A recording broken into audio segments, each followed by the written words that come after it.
Oh my god. Oh. Mariah, what in the... Seriously?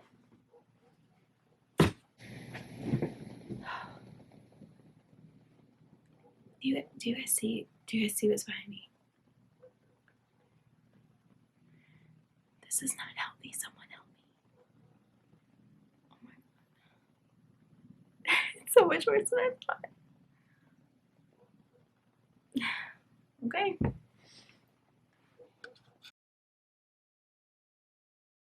Hi friends, welcome back to my channel, Mariah's Moods. I am here with you to go through all of the books that I've bought in the last 2 months. It's a lot. It's a lot. It's a lot. And I don't know. Don't ask me to explain. I don't know why I've bought so many books. I don't know when I've bought half these books. I mean, like, I know when I bought these books, but they've been in little stacks around my house, so I haven't realized how many there were until I was like, you know what? I need to, like, clean up and get these books in a central location, like my bookshelves. And when I did, I realized there's 30 of them. 30 books that I have purchased. Okay, I'll say 27 because 3 of them were gifts. So it's not so bad. So these were all books that were purchased or gifted to me between January and February. Today is February 14th. Happy Valentine's Day if you are one of the people who participate.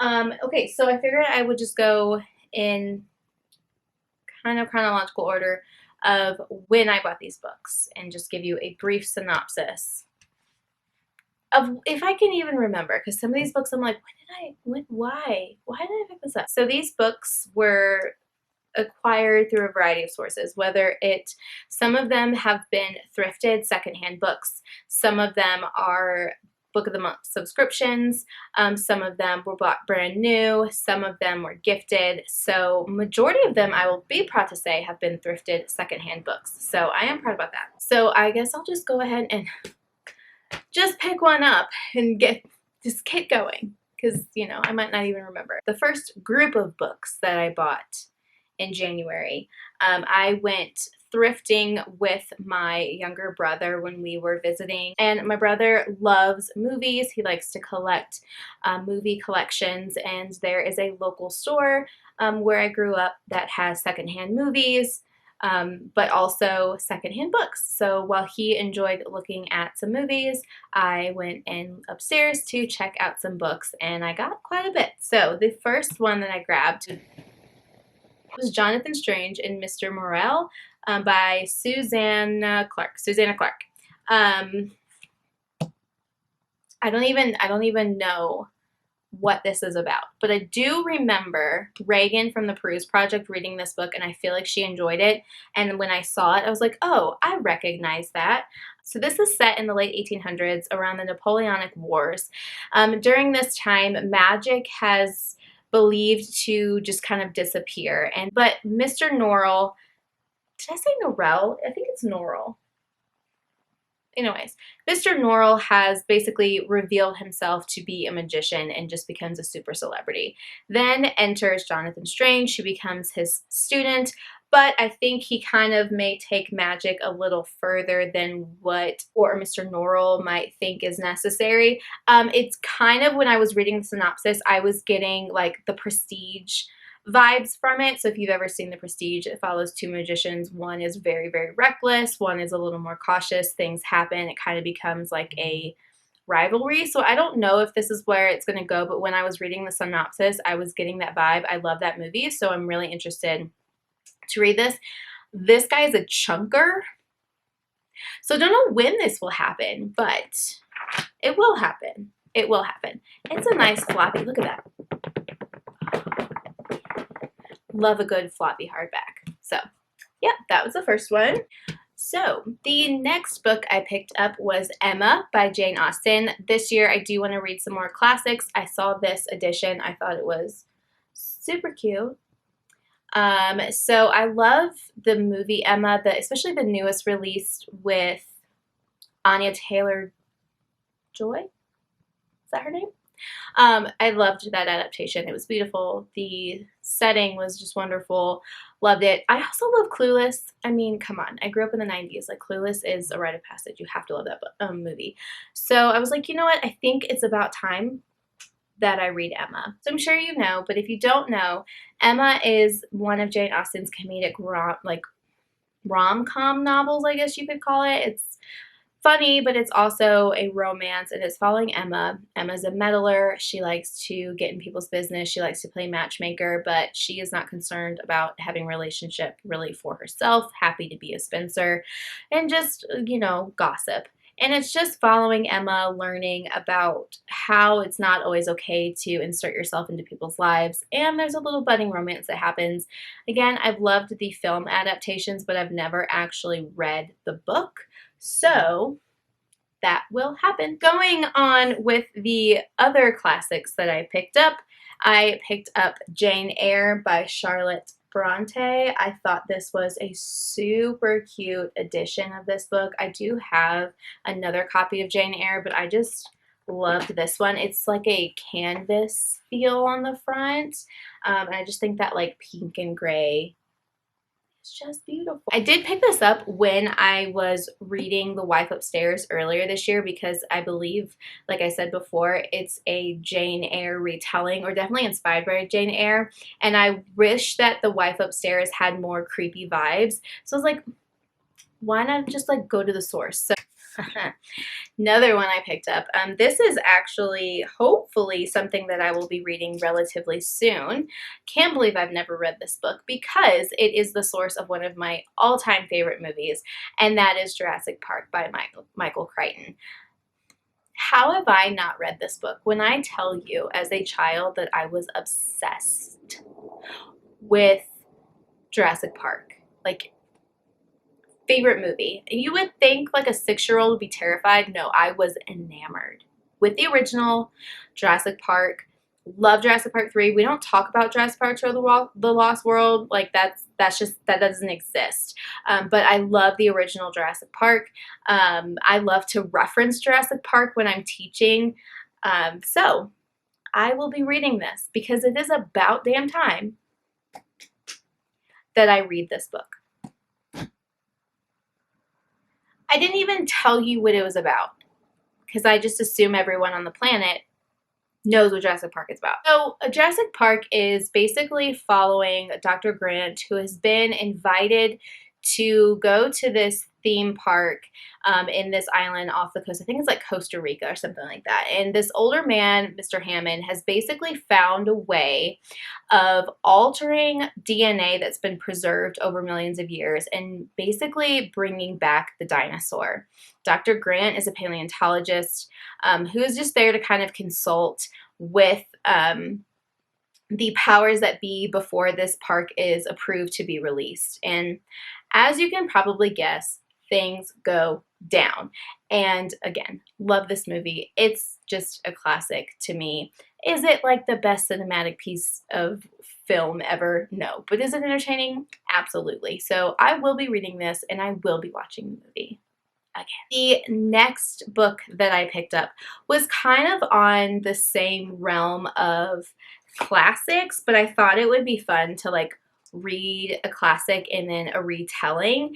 And I've always just kind of had this idea, and then when I was thrifting with my brother, I realized I can make this happen because this book sounds very, very interesting. Pride and Premeditation by Tirzah Price. First of all, can we take a second and just enjoy this cover? Like, the colors, the bird, and you can't really tell. It looks like it's embroidered. Like, I wish it would focus. Yes, like it is absolutely stunning. I just love this border, and even like it continues on the back of the book. And like, look at the knife. Okay, so this is basically a series of like Jane Austen retellings with a twist. So this one is based on Jane Austen's Pride and Prejudice, but it's also a murder mystery.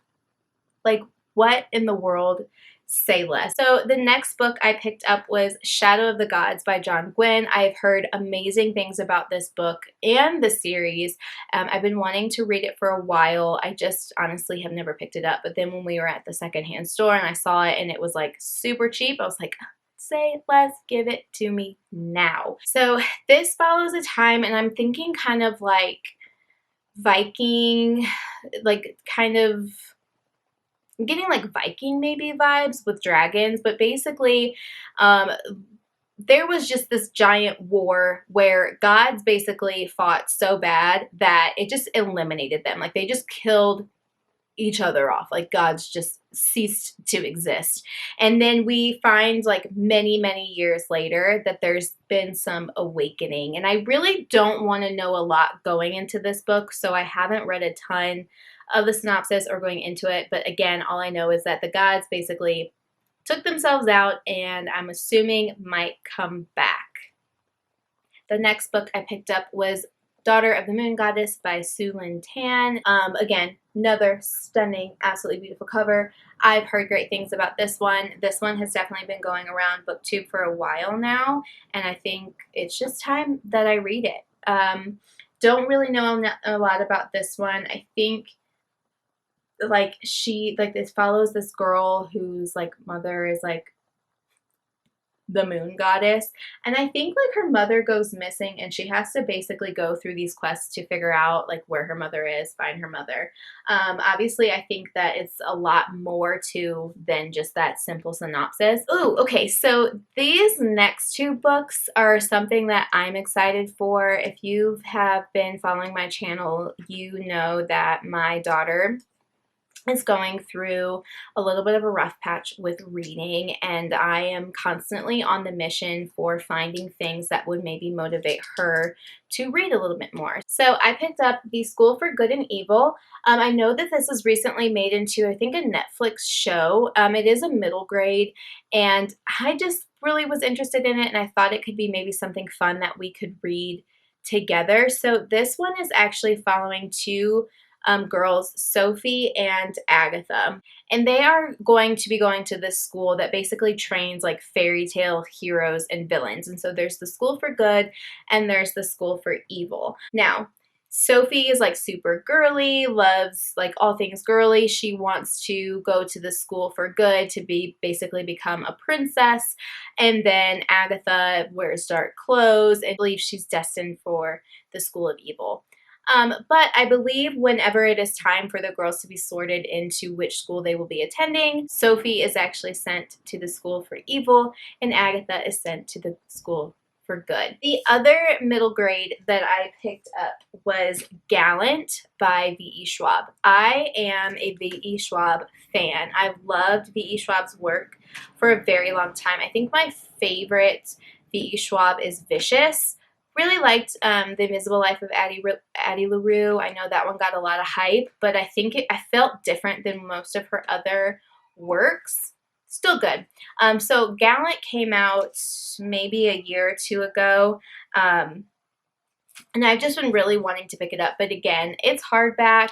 It's so it's like I just didn't know if I wanted to quite invest with it because I have heard mixed things, but I thought maybe it'd be something that my daughter and I could enjoy. So this one's following Olivia, and I don't really know much about it, but I do know that Olivia, I believe, is nonverbal. So I think it's going to be very interesting to read from her perspective and what it means to communicate when you are nonverbal. So I'm excited about this one, and I just needed to take a second to show you guys these end papers. Stunning. Absolutely stunning. Beautiful. Beautiful. Love it. Love it.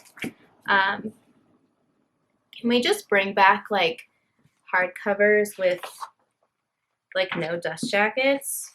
Because that would just be wonderful. Okay, so the next group of books. So that was everything that I got when I thrifted with my brother. Yes, that was just one shopping trip. The next set of books that I'm going to go over is kind of like the next time I recall going book shopping. These were books that were bought brand new from Barnes and Noble, but I did use some Christmas gift cards. So, do they really count? I don't think so. I don't think so. So the first book that I picked up was Highly Suspicious and Unfairly Cute by Talia Hibbert. I think this is her newest YA romance. I know Talia Hibbert usually does the adult romance. She wrote the Brown Sisters series. You have Danny Brown, Chloe Brown, and Eve Brown. I really, really enjoyed Actor Age Eve Brown. And so I wanted to read more from her, and then I saw this one, and again, like, how stinking darling is this?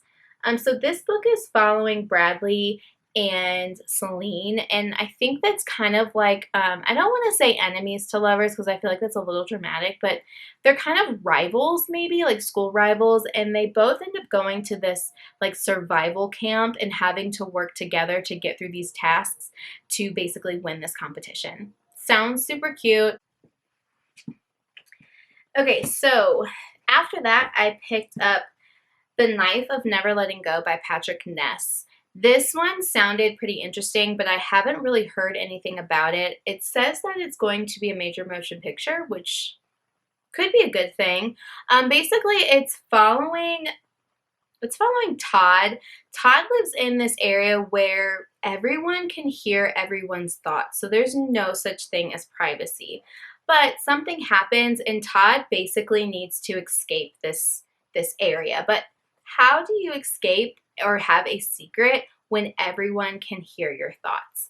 That sounded really interesting to me, and that's literally all we get. Then I picked up The Thursday Murder Club by Richard Osman. Katie Colson is constantly raving about this series. I think this is the first book, but I think the second one might be her favorite.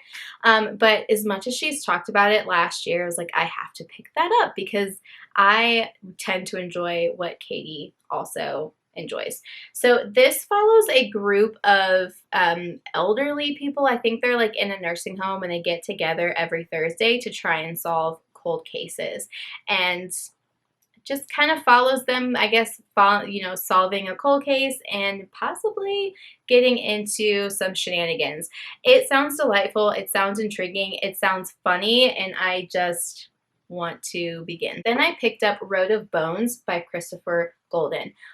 Again, cover, are you kidding? I love skulls, and like, it took me a second. I didn't see it at first, but seriously, pause.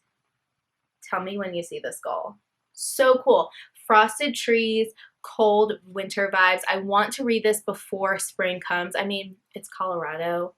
We got snow in May last year, so I think I've got some time, but definitely want to read this soon, especially with some snow on the ground. It's a thriller, and basically, I think it's like following this highway, and people that travel on the highway don't tend to come back. And then I guess we're following Teague that for some reason has to cross into this highway. I don't know. Again, don't read the synopsis a lot, but I am definitely intrigued. Forgot that I had that stack up there. Okay, well, I guess we'll just go a little bit out of order. These next three books were gifted to me during Christmas time when we stopped in winter travel. We did some Christmas with family, and so I did get a few other books that were gifted to me, but unfortunately I already had them and read them, so I'm going to donate them and then probably pick something out for myself that I haven't read.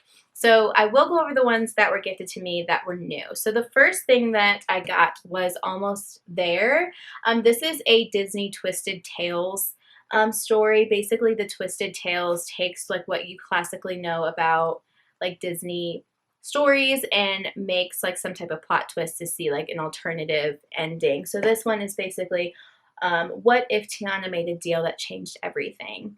I love Disney, and something that me and my father have bonded over is just like my admiration for Disney. He's always been just like a big supporter ever since I was a kid. So last Christmas, and well, 2021 Christmas, he got me all of the current Twisted Tales stories, and so then this year he got me the newest, which was the Tiana. Tiana's one of my favorite princesses Princess and the Frog is one of my favorite Disney films, so I was super excited to have this one, and I will eventually get to reading that one. Then I was gifted Forgive Me, Leonard Peacock by Matthew Quick. This is following Leonard Peacock, who has decided that he is going to unalive his best friend and then himself. And I guess it's just following his descent into why he's choosing to do what he does, what is his motivation, and I'm kind of intrigued to see if it actually happens. So I had this on my TBR like years ago, and a sweet family member went through my Goodreads and picked some books off of my want to read list, and this was one of them, and I was pleasantly surprised to open it up and remember like, oh, I remember seeing that book years ago, so definitely want to read that, and it's pretty short, so it might be a good weekend read. Then I was given Brave Enough to Be Broken by Toni Collier. This is nonfiction, which I typically don't read nonfiction, but my dad likes to send like insightful books that he thinks will motivate us, and I think that's always really sweet. So it's How to Embrace Your Pain and Discover Hope and Healing.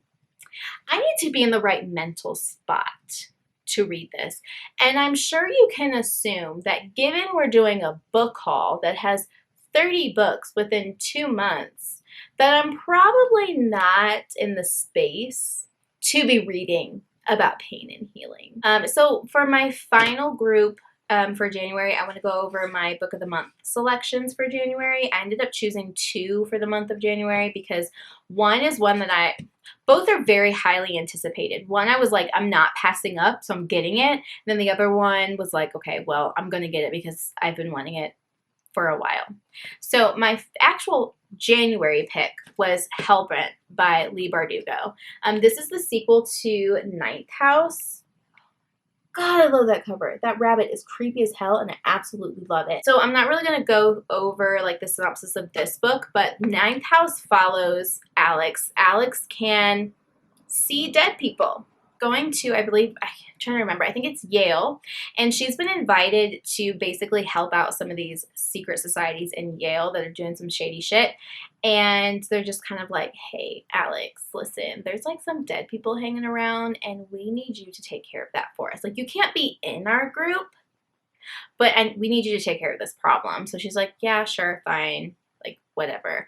And so stuff happens, and I'm really excited to know where this story continues. Then, the one that I picked up that I was like, okay, I'm not passing this up, I'm just going to have 2 selections this month, was Babel by R.F. Kuang, or Babel. Babel follows Robin.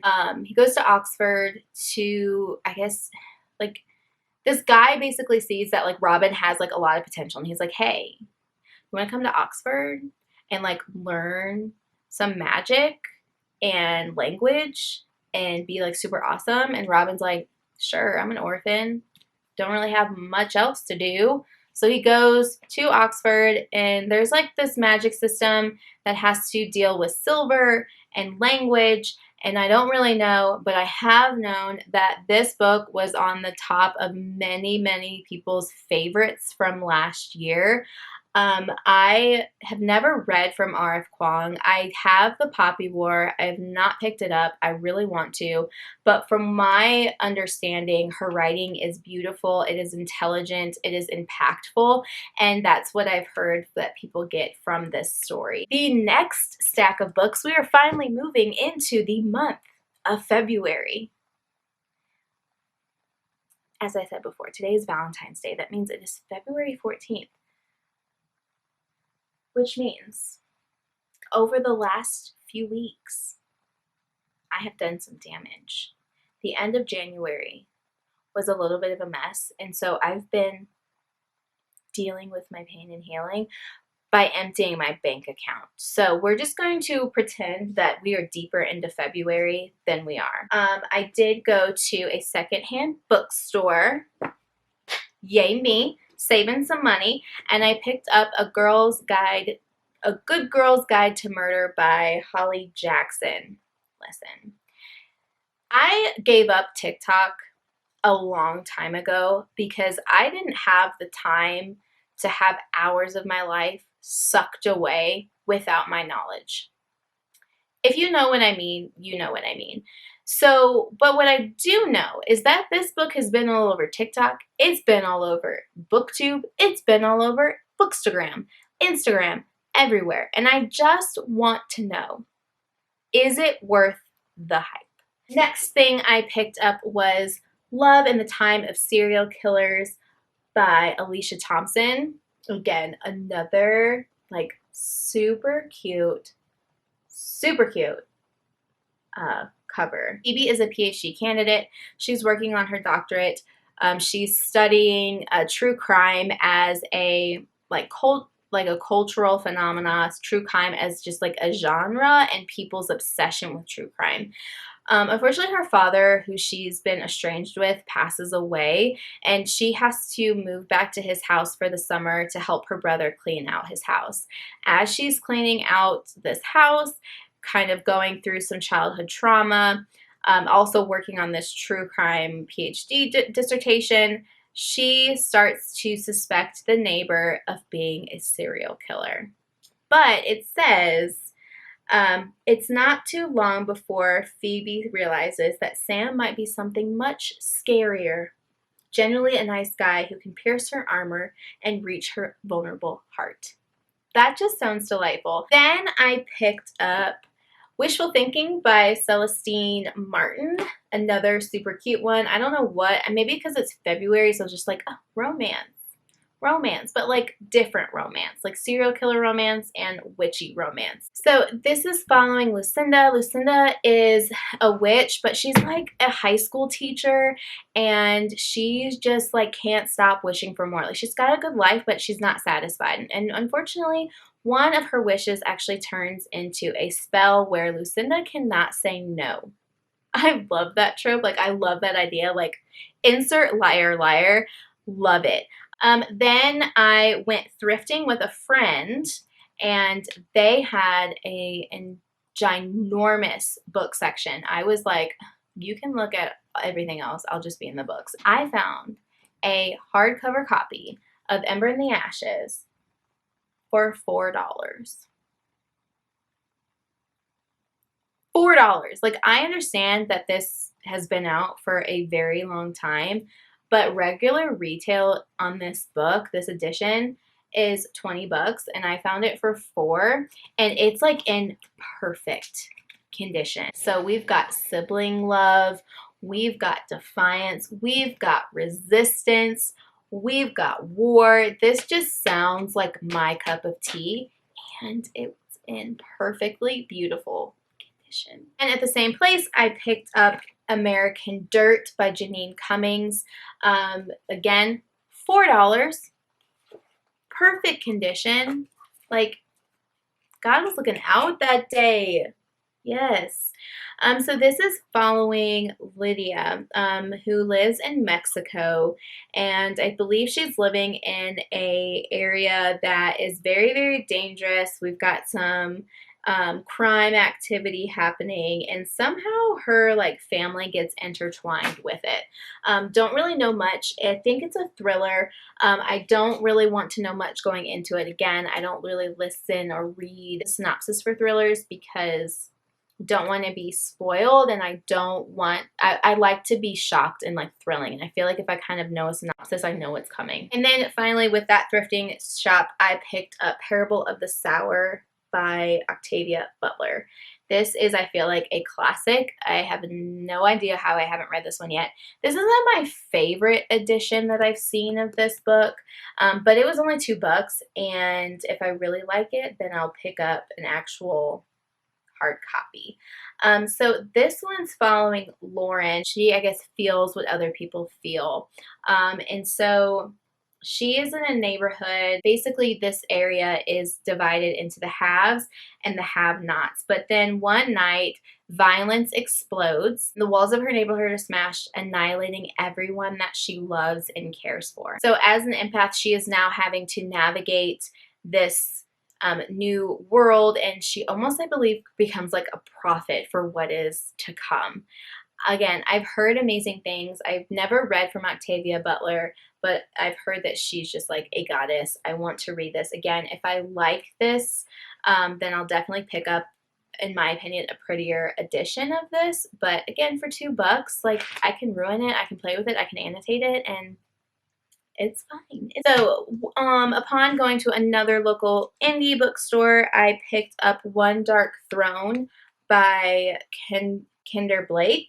I read the first book, Three Dark Crowns, like 5 years ago, and I loved it. Like, I loved it. Actually, I don't even think it was 5 years ago. However long when it first released, I read it when it was first released, and I couldn't wait for the second book. And then the second book took forever, and I honestly just like forgot about the second book. And then I was in the bookstore, and I was like, oh, that sounds familiar. I read the first book. I never went back to actually see if the series had another book, and I think the series is actually done at this point. So this is well overdue. I'm gonna have to reread the first book, but I definitely am excited to hop into the second book. So while I was at that same bookstore, I was talking to one of the booksellers that worked there, and I asked for a personal recommendation just from them. And so they recommended Still Life by Louise Penny. Don't really know much about this. They said that it was a thriller. This bookseller was saying that she is a avid thriller reader, and she really likes Louise Penny. So I decided to just like pick it up on a whim. I looked at the synopsis, but I wanted to be able to check something off of my book bingo, and it says to read a book recommendation from a bookseller. So this hopefully can be the one. And I will let you guys know. Oh, I'm so excited about this one. I picked up The Weight of Blood by Tiffany D. Jackson. This book, when I tell you, like, this one is one of my highly anticipated reads of the year. I'm so excited about this. This is a modern Carrie retelling. So Carrie, originally written by Stephen King. So this one is following Maddie. Maddie is going to a high school, and she has, I think, been like white passing, and then an incident happens. I think there's like a storm or something, and basically it's revealed that Maddie is biracial, and like the town just kind of like erupts, and they think, oh, to solve this problem that's been happening, we will have our first integrated prom. So Maddie, basically, if you follow Carrie, Maddie kind of follows the same route. She's basically tricked into going to prom, and things go down. I am so excited to read this book. I have heard great things about this book. I have heard that it is better than Carrie itself. Finally, as the sun goes down, because I've been talking so damn long, the last 3 books of my haul, books 28, 29, and 30, my book of the month hauls. No, so you're saying, oh, Mariah, you already had 27 books. So you couldn't just pick your one book of the month pick for February? And I should say no. I should say no. I couldn't, because I've got plans, and then they had really interesting picks this month. The add-ons were great. So my actual February pick was Rivers Sing Me Home by Eleanor Schreier. I don't know if I'm saying that incorrectly, but y'all, this cover, like, I saw it and I was like, say less. Say less. Add it to the box. My second pick that I picked up, I guess my second February pick, because I'm pretty sure this was on the February list as well. This was not an add-on. This was The Writing Retreat by Julia Bartz. So this follows a few different characters who are writers. They're invited to this writing retreat in this like secluded area in the winter. And it's basically like this, I guess, writing contest where they are just going through all these different like tasks trying to win this writing contest. And one night, one of the writers goes missing. And so they're just trying to figure out like what the heck happened. And then my last book that I picked up between January and February, and I'm saying this like it's the end of February, but I'm telling myself I am on a book buying ban for the rest of this month.